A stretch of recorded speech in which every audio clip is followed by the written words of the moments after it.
যে মেয়ে একদমই চা লাভার নয় সে আজকে 1 কাপ চা নিয়ে বসেছে। মা যখনই জিজ্ঞেস করছে চা খাবি, আমি একবারের জন্য না করছি না, কারণ আমার নাক পুরো বন্ধ।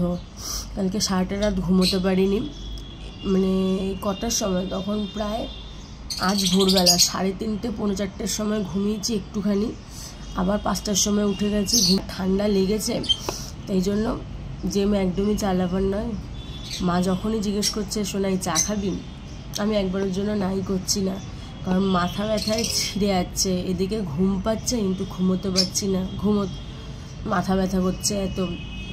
1 কাপ চা নিয়ে বসেছি, আর সঙ্গে 2টো ক্রিম কেকার দিয়েছিল, একটা খেয়েছি আর একটা চলছে।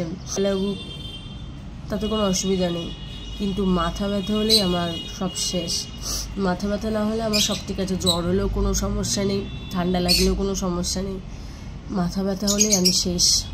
মাথা ব্যথা হলে আমি সেটা নিতে পারি না, সেটাই হয়েছে আজকে ভোর থেকে মাথা ব্যথা শুরু হয়েছে, ঘুমোতেই পারছি না। এদিকে ঘুমে মানে আমার অবস্থা খারাপ হয়ে যাচ্ছে।